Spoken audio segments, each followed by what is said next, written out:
ગણપતિ એ પવિત્રતા, સ્થિરતા અને શક્તિનું પ્રતીક છે. એમનું માથું હાથીનું છે, એ કંઈક પ્રતિકાત્મક છે.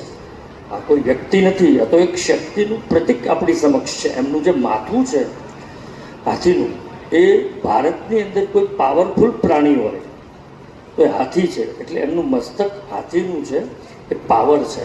એમની સૂંઢ છે એ આજુબાજુના વાતાવરણની અંદર શું ચાલી રહ્યું છે એ સૂંઘવાની ક્ષમતા ધરાવે છે. એનું પ્રતીક છે સૂંઢ.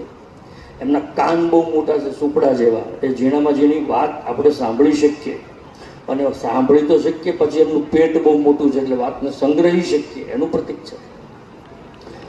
એમના પગ ટૂંકા છે એટલે બહુ ધીમું ધીરજપૂર્વક ચાલીએ તો ક્યાંય મુશ્કેલી ન થાય, એ એમના ટૂંકા પગ છે. અને ઉંદર એમનું વાહન છે, એટલા માટે છે ઘરે ઘરે જઈ શકાય. ઉંદર કોઈ ઘર એવું નહીં હોય જ્યાં ઉંદર નહીં જતો હોય. એટલે એમનું વાહન ઉંદર છે, પ્રતિકાત્મક વાત છે. એટલે ગણપતિ ઘરે ઘરે જઈ શકે એવો દેવતા છે, આપણો દેવતા છે. અને એમનો એક દાંત તૂટેલો છે, એક દાંત આખો છે. બુદ્ધિ અડધી હશે તો હાલશે, પણ શ્રદ્ધા અખંડ જોઈએ. હા, એ તૂટેલો દાંત એ ખંડિત બુદ્ધિનું પ્રતીક છે, અને જે આખો દાંત છે એ શ્રદ્ધાનું પ્રતીક છે. એટલે પરમાત્મા સુધી પહોંચવું હોય તો શ્રદ્ધા અખંડ જોઈએ. એટલે ગીતામાં શ્રી કૃષ્ણ કહે છે કે શ્રદ્ધાવાન લભ્યતે, એટલે જેને શ્રદ્ધા છે એ પામે છે.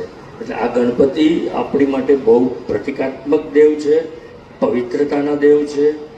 અને ગણપતિ અથેર વશિષ્ઠ તો એવું કે ત્વામ સાક્ષાત આત્માસી નિત્યમ. આ ગણપતિ જ આત્મા છે.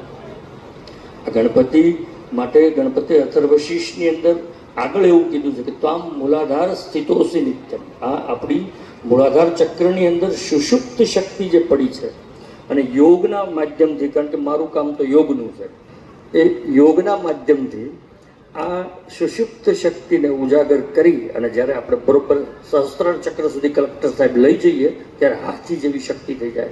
આપણે નરમાંથી નારાયણ થઈ જઈએ, વામનમાંથી વિરાટ થઈ જઈએ.